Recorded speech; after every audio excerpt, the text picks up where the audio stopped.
В эфире новости расскажем о самых заметных событиях к этому часу. С вами Василий Радченко. Здравствуйте. Если эпидобстановка останется стабильной, в Якутске со следующей недели начнут сокращать количество коронавирусных стационаров. Речные перевозки стартовали по маршруту Якутск-Тикси.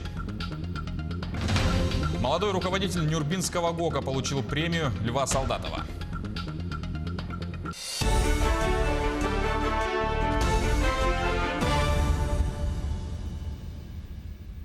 Менее полусотни больных COVID-19 выявили в Якутии за прошедшие сутки. Замруководителя оперативного штаба по противодействию коронавирусу Ольга Балабкина сегодня в ходе ежедневного брифинга сообщила, что из 47 положительных результатов по республике 39 приходится на Якутск.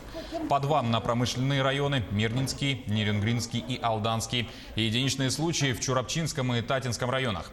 Ольга Балабкина отметила, что в столице региона работают 11 инфекционных стационаров разных уровней. Коечный фонд для больных COVID-19 задействован всего на 48–50%. С 15 июля, если ситуация останется прежней, мы примем решение о закрытии обсерваторов на территории города Якутска. И, соответственно, оставим только один обсерватор, который будет находиться в здании Якутского индустриального педагогического колледжа. Почему выбор пал на этот обсерватор? Потому что это единственное здание в городе Якутске, которое в большей степени отвечает санитарно-эпидемиологическим требованиям. Между тем, поликлиники частично возобновляют работу в Якутии. Минздрав региона разработал поэтапный план. В медицинских учреждениях будет соблюден воздушно-тепловой режим и режим проветривания помещений. На начальных этапах прием будет вестись только по предварительной записи. При этом экстренные и неотложные приемы продолжат работу. Пациент может записаться через региональный портал er14.ru, также телефоны горячих линий и регистратур своих поликлиник, через единый портал государственных услуг и через приложение «Медсеть». В начале месяца после выхода республиканского закона об ответственности за несоблюдение мер против коронавируса в ряде районов и городов Якутии начались массовые проверки торговых объектов, а также общественного транспорта. Не стал исключением и Хангаласский район. В одной из таких проверок приняла участие Виолетта Засимова. На территории Хангаласского улуса, как и по всей Якутии, до 14 июля сохраняется режим повышенной готовности. И пока он действует, административные комиссии будут проверять организацию, учреждения, торговые объекты, общественный транспорт на соблюдение требований по профилактике коронавируса. Будем уделять внимание на соблюдение масочного режима, соблюдение социального дистанцирования. Будем обращать внимание, как обеспечены условия приема посетителей, проводится ли организациями термометрии. В Хангаласском улусе проверки начались с районного центра города Покровска. Члены административной комиссии совместно с представителями администрации города и района обошли ряд объектов. Сегодня мы проверили почту, здание почты. Там все нормально, все мероприятия, все требования соблюдаются. Посетили торговый объект «Хозмаркет», магазин «Хозмаркета». Там также обеспечены все условия. Вот посетили оптовый магазин «Оптмаркет» и овощной фруктовый киоск, где также соблюдаются. Нарушений не выявлено? Нарушений не выявлено. Далее проверяющие направились в село Ой, где заглянули в один из продуктовых магазинов, расположенных на главной улице села. И вот тут были замечены нарушения. У продавца была лишь одна перчатка на руке, другая отсутствовала. На глазах у проверяющих в магазин зашел пожилой мужчина без маски и невозмутимо отоварился. Тут же на месте был составлен акт о правонарушении. Далее этот материал будет направлен в мировой суд, где решат, выдать предупреждение или оштрафовать. Для первого раза, возможно, будет назначаться предупреждение. Если будут иметься грубые нарушения, отягчающие обстоятельства, то будут уже штрафные санкции. Новая статья 3.8 предполагает следующие штрафные санкции. Для физических лиц от 1 до 5 тысяч рублей. Для должностных лиц от 15 до 50 тысяч. Для юридических лиц от 200 до 500 тысяч рублей. Проверки по объектам Покровска продолжаются. На следующей неделе также запланированы в поселке Махсагаллох и в населенных пунктах долины Эркени. Виолетта Засимова, Хангаласский улус. Новая машина скорой помощи пополнила автопарк Мирнинской районной больницы. Реанимобиль приобретен за счет федеральных средств.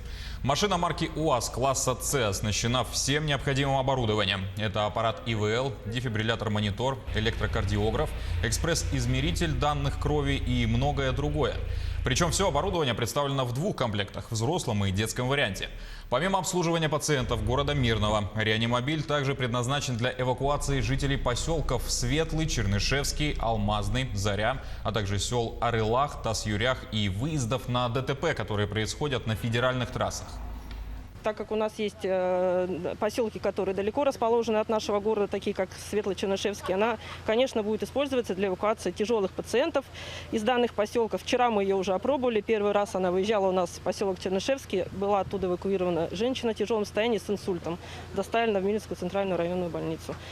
Ну, как бы успешно все прошло, машина показала себя хорошо. С эпидемией данной, конечно, нам очень не хватало вообще просто даже этого автомобиля, потому что дополнительно теперь она будет выходить на линию. Доступность и качество помощи будет более высокого уровня. И люди не будут ждать. То есть помощь будет оказана значительно быстрее, чем это было раньше, когда было на линии 2 автомобиля. На днях реанимобиль категории С прибыл и в Вилюйский район Якутии. Ранее в 2017-2018 годах центральная больница уже получила 2 автомашины скорой помощи, но категории Б. До этого медработникам приходилось адаптировать и чинить авто своими силами из-за старости и изношенности техники. Теперь их отправят на списание, а выезды будет осуществлять новая оснащенная машина. Мы очень довольны. Данный автомобиль будет служить для транспортировки больных не только внутри города Вилюйска, но и в город Якутск для транспортировки вилючан и в город ПСО-Нюрба, получается. Мы имеем опыт доставки пациентов, именно тяжелых пациентов, до центральных больниц, республиканских больниц. И вот этот автомобиль будет нам подспорьем, так скажем, и помощью, большой помощью, то, что вот этот автомобиль оснащен всеми современными техниками, которые способствуют для благополучной доставки пациентов. Регион перешел во второй этап снятия ограничений, связанных с пандемией. Но контроль за межрайонными и межрегиональными перевозками ослаблять никто не планирует. О том, кто и как будет проверять перевозчиков, следующий материал. Минтранс Якутии весь июль будет проверять перевозчиков на соблюдение мер противодействия коронавирусу. Напомню, что перевозка пассажиров допускается при соблюдении временных рекомендаций. За их нарушение предусмотрен штраф на граждан до 4000 рублей, на должностных лиц до 40 тысяч, на юридических до 300 тысяч рублей. Повторное совершение предусматривает увеличение суммы. Протоколы о нарушениях, предусмотренные статьей 3.8 Кодекса, будут составлять административные комиссии. График плановых рейдовых осмотров составлен до конца июля. Через автовокзал Якутска осуществляют деятельность 80 перевозчиков. Предприятие проводит санитарную дезинфекцию транспортных средств, измеряет температуру пассажирам и продает билеты, в том числе онлайн. Эти правила касаются в том числе индивидуальных предпринимателей. Временные рекомендации утверждены Минтрансом 1 июля и разосланы в адрес муниципальных районов и городских округов, а также в адрес перевозчиков. В целях защиты пассажиров в межмуниципальном сообщении перед и после рейса салоны автобусов проветриваются, проводится влажная уборка. Также водителями используются средства индивидуальной защиты. Пассажирам без масок при входе в салон выдаются маски и дезинфицирующие средства. По межмуниципальному маршруту рейсы возобновили с 3 июля. В будние дни выполняется 4 рейса по маршруту Якутск, Покровск, Максагалух и в обратном направлении. Лицензии на перевозку пассажиров в межмуниципальном направлении имеет 200 жителей Якутии. Между тем, речные перевозки начались по маршруту Якутск-Текси. Компания «Ленатурфлот» должна обеспечить соблюдение санитарно-эпидемиологических требований. Перевозчик провел полную проверку санитарно-технического состояния теплохода. Механик Кулибин закупил необходимый объем средств дезинфекции и индивидуальной защиты. На борту также организовано дежурство медработника. Члены экипажа прошли дополнительный инструктаж по обязательному исполнению рекомендаций Роспотребнадзора и других контролирующих органов. В период навигации по маршруту выполняется 6 рейсов. Услугами теплохода пользуются более 2500 пассажиров Жиганского, Булунского и других районов. В В селе Апаны в Якутии идет строительство Центра культуры в рамках одноименного национального проекта. На сегодняшний день устанавливают цокольное перекрытие будущего объекта. Событие долгожданное. В селе с 2005 года здания Дома культуры попросту нет, а людей на секунду проживает почти 1500 человек. Предварительная стоимость будущего сельского центра культуры – 131 миллион рублей. Сдача планируется в 2021 году. Молодой руководитель Нюрбинского ГОКа получил премию Льва Солдатова. Мужчина прошел путь от простого электромонтера до заместителя начальника. А в этом году еще и стал отцом сразу 2 детей. Как контролировать рабочие процессы и при этом оставаться семьянином, узнавала Анна Брянская. В одной руке телефон, в другой поручень детской коляски. Энергии у энергетика Сергея Куменка хватает на все. Молодой руководитель из Нюрбинского ГОКа 8 марта стал папой. Сразу 2 малышей. И первые родительские хлопоты пришлись на период самоизоляции. Но этому отец двойняшек даже рад. Больше времени проводил с семьей. Муж помогает, конечно, справляемся. То, что даже он сейчас вышел в офис, работает в офисе, все равно помогает, вечерами приходит, мы гуляем.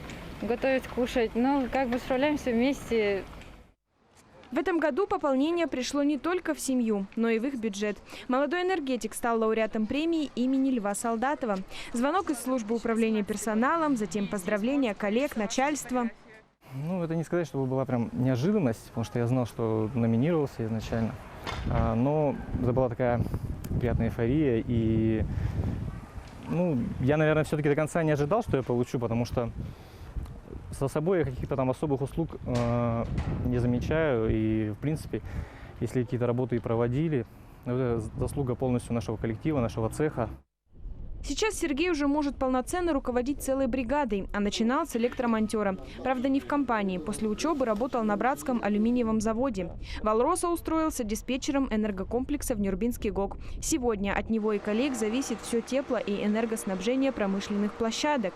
Иногда приходится действовать незамедлительно. У нас произошел порыв трубы водоснабжения, что с собой могло повлечь полностью остановку энергокомплекса. Мы отреагировали достаточно оперативно, перекрыли, вызвали ремонтную бригаду, и устранили.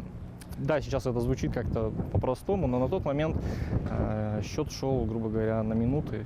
Сергей, смотрите, вот здесь доска почета, да, и здесь размещены фотографии лауреатов премии, этой же премии, за 2018 год.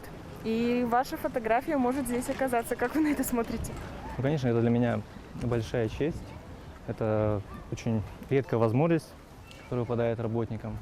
Я бы очень хотел, чтобы так получилось. И в дальнейшем, может быть, конечно, показать своей семье, своим детям. Премию Сергей уже получил и даже придумал, куда потратить. Все пойдет на покупку жилья. Анна Брянская, Артур Голиков, телеканал «Алмазный край». И на этом пока вся информация. Увидимся в следующем часе.